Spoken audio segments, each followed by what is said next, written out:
पास में कुछ सॉलिड चीजें हो कि हम क्यों अनीमिया पर इतना फोकस कर रहे हैं। क्योंकि भारत में जो महिलाएं हैं, भारतीय महिलाएं, उनकी जो औसत ऊंचाई होती है वो करीब 5 फीट 1 इंच होती है।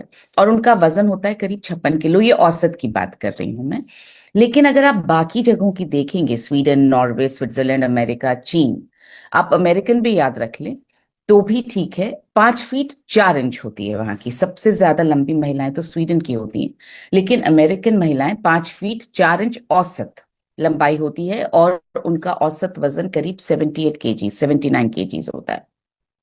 तो अपने यहाँ से करीब 22 20 किलो तो ज्यादा वजन होता है। मगर उससे ज्यादा इंपॉर्टेंट ये है कि हाइट अपने यहाँ से एवरेज तौर पर 3 इंच ज्यादा होती है।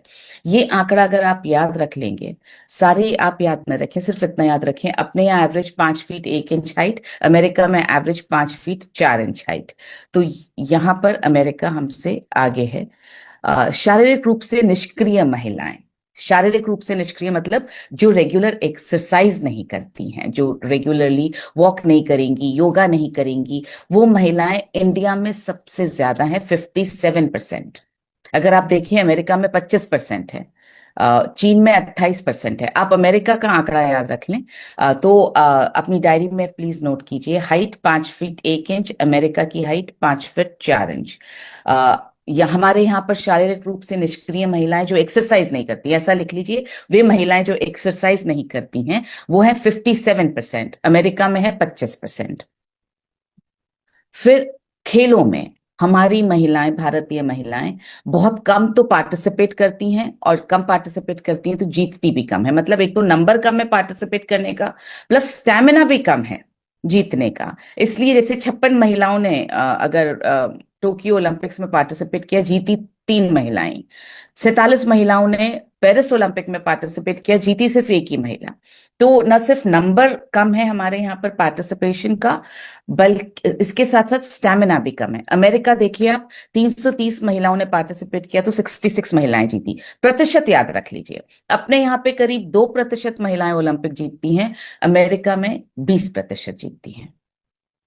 तो ये बहुत इंपॉर्टेंट नंबर अगर आपको ध्यान रहेंगे, तो हम जब बातचीत शुरू करेंगे ना, तो हम लोगों को बता सकते हैं कि हम इस मिशन पर हैं क्यों। क्यों हम अनीमिया को हटाना चाहते हैं? क्योंकि भारत में महिलाओं की स्थिति इस तरह की है।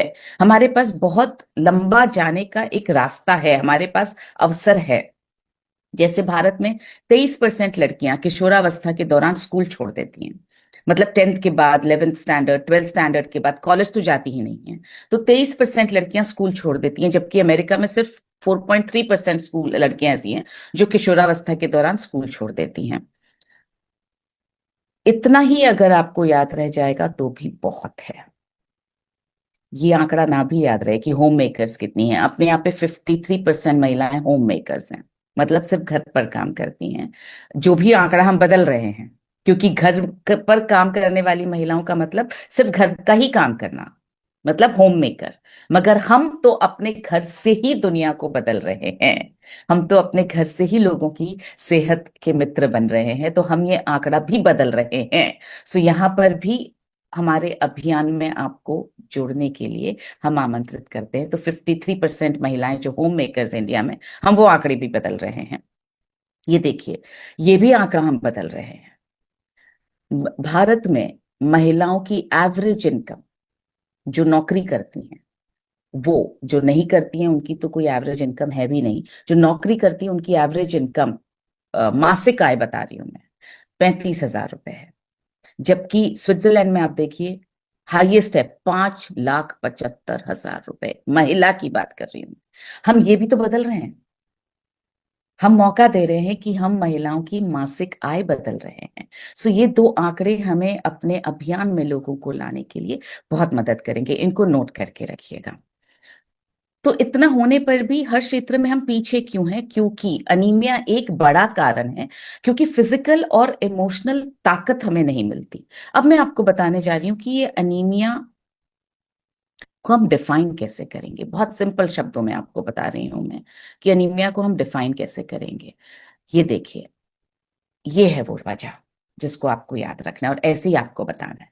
आपको ये बताना है कि मासिक धर्म के दौरान जो महिला को या किसी भी बिटिया को जब मासिक धर्म होता है, तो कम से कम 30 ml ब्लड उसके शरीर से निकल जाता है, वो 3 से 5 दिनों में। या सबसे ज्यादा जो रिकॉर्ड किया गया है शोध में वो है 180 ml। और एवरेज तौर पर 80 ml ब्लड उसके शरीर से निकल जाता है, चाहे वो कोई बेटी हो, मतलब अविवाहित महिला हो, या वो विवाहिता हो, या वो एक माँ बन चुकी हो। जिस भी बिटिया या महिला के शरीर से को मासिक धर्म होता है, उनके शरीर से एवरेज तौर पर 80 ml खून बाहर निकल जाता है। इतने खून के कारण आयरन कितना बाहर निकलता है, देखिए एवरेज तौर पर 14 mg आयरन शरीर से बाहर निकल जाता है। अब आप यहां पर ये पूछें उनसे, भरपाई करने के लिए क्या करते हैं? आपको सिर्फ दो ही फैक्ट्स बताने हैं कि जिस भी बिटिया या जिस भी महिला को मासिक धर्म हुआ, उसके शरीर से एवरेज 80 ml खून बाहर निकल जाता है, 14 mg आयरन बाहर निकल जाता है। इसकी भरपाई के लिए हम क्या करते हैं या आप क्या करते हैं? मैं तो बोल रही हूं तो मेरे रोंगटे खड़े हो रहे हैं, क्योंकि जवाब यही आने वाला है, कुछ नहीं करते। किसी भी घर में ऐसा नहीं होता कि आयरन से समृद्ध चीजों को ज्यादा खिलाया जाता हो जब बिटिया को मासिक धर्म शुरू होने लगता है। मिनारकी के बाद जब मासिक धर्म शुरू होता है, उस पीरियड को बोलते हैं मिनारकी। तो मिनारकी के बाद में ऐसा किसी भी घर में मैंने नहीं देखा है, मुझे पता नहीं, हो सकता है आपका अनुभव कुछ अलग रहा हो। मेरा अनुभव यही है, और डेटा भी यही कहता है कि घरों में बिटिया को कुछ अलग आयरन समृद्ध नहीं खिलाया जाता है। तो जब ये कमी लगातार हर महीने बनी रहेगी, तो धीरे धीरे अनीमिया की ओर उसका शरीर बढ़ने लगता है। और